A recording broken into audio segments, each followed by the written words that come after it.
Hoje nós vamos falar um pouquinho do nosso capítulo 5, para terminar aí a apostila da termoquímica. Nesse último capítulo, ele vai focar um pouquinho sobre os tipos, né? No caso, os tipos de ligação de energia que existe aí dentro de um processo de entalpia.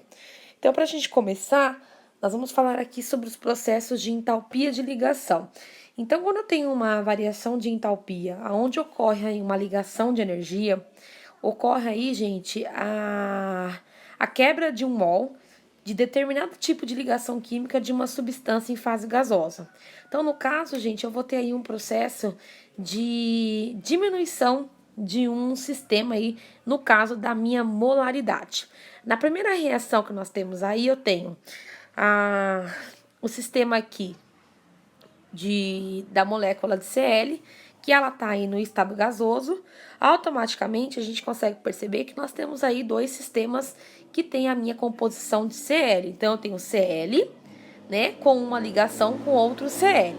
Então, automaticamente, quando ela passa por esse processo de ligação, o que vai acontecer? Ele continua tendo aí duas moléculas de Cl, só que eu não sei se vocês conseguiram perceber que houve a diminuição de um pontinho. Então, ele continua com dois pontinhos, né, do lado esquerdo, dois pontinhos em cima e dois pontinhos embaixo. Só que quando vai finalizar aqui do lado direito, ele só tem um pontinho. Por quê, gente? Quando eu faço a união de um sistema para o outro, de uma ligação para o outro, dentro do processo aí de variação de energia, na questão aí da entalpia, eu tenho aí, gente, a quebra de um mol de qualquer um desses componentes aí que tá na fase gasosa, como tá aí essa molécula de Cl. Então, a gente consegue perceber que nessa variação de energia, a minha molécula aí, ela tem uma entalpia aí de 242 kJ. Então, essa parte é muito importante, tá, gente? Vocês conseguirem perceber que houve aí essa diminuição de 1 mol durante o processo aí da ligação. Depois eu vou ter de novo uma outra representação, tá? Nessa representação, o meu carbono, ele tá ligado aí a 4 hidrogênio na forma gasosa. E aí, gente, ele tem uma junção aí de 4 hidrogênio com um pontinho. O que acontece, gente? Eu tinha aí eu tinha aí um carbono ligado a 4 hidrogênio. Então, ele continua aí, gente, 4 hidrogênio, só que ele tá ligado a apenas um pontinho, tá? Porque houve aí a diminuição dessa questão aí que eu falo da minha ligação, tá? Então, essa representação na forma gasosa tem aí esse processo de perda, tá? Então, o valor da ligação acima, ela representa a energia necessária para quebrar 4 mols de ligação de carbono e hidrogênio. Dessa forma, o valor da entalpia de ligação é apenas 1 mol de ligação. Eu só preciso de uma molécula, né? Eu preciso só de 1 mol dessa determinada variação de energia presente dentro dessa transformação química, tá? E aí, no caso, gente, dentro desse processo de ligação, para romper, é necessário fornecer energia às moléculas, tá?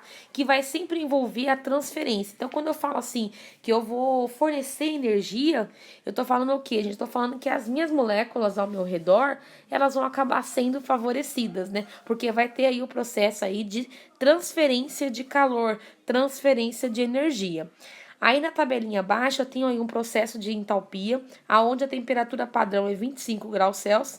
Para cada ligação química, né, para cada transformação, então eu tenho aí, gente, carbono para hidrogênio, carbono para oxigênio, nitrogênio para oxigênio e assim por diante. Para cada uma delas eu já tenho uma constante de variação de ligação de energia, tá? Então, normalmente a gente sempre vai trabalhar com constante. O que a gente consegue perceber, gente, que dentro dessa ligação aqui, eu vou ter ligação com uma fase, né, com um sistema, então eu vou ter uma ligação comum, uma ligação simples. Eu vou ter ligações aí com dois sistemas, então eu posso ter aí futuramente, se não conseguir entender melhor, porque desse sistema aí eu vou ir para os processos de alcano, alceno, alcino, mas por enquanto a gente consegue perceber que tem ligações com um, tem ligações com 2 e tem ligações com 3, né? Então, a gente consegue perceber aí os tipos de ligações que ocorrem dentro dessa variação de entalpia, tá? Vamos lá, na próxima página, que é a página 23, nós temos aí, gente, alguns tipos de radicais livres, tá? Então, eu vou ter aí processos onde eu vou ter o aumento dessa estrutura. Aí, nós vamos sempre lembrar, gente, daqueles desenhos que nós fazíamos na sala de aula, representando a estrutura de Leis, né? Que cada molécula aí ela vai ter um valor de molaridade específica, aonde ela vai estar doando ou ela vai estar recebendo aí, gente, mols, tá? Ela vai estar recebendo energia. No caso aí da variação de entalpia pelo processo de ligação, tá? Depois eu vou ter um outro modelinho aqui, onde eu tenho uma ligação de hidrogênio com hidrogênio na forma gasosa, que ela vai se juntar aí com a molécula de oxigênio, né? 1/2, também na forma gasosa, que vai dar origem, gente, a duas moléculas de hidrogênio e uma de oxigênio. Então, a gente tem aí a molécula de água, né? Então, ó, no centro tá ligada a 2 hidrogênios, então aí eu tenho 2 mols, tá? E aí, gente, eu vou ter o processo da variação pela lei de Hess, né? Onde ele fala que eu tenho que somar aí os meus sistemas, né? Então, ele pegou aí o primeiro sistema, que são os reagentes, que é 683,5.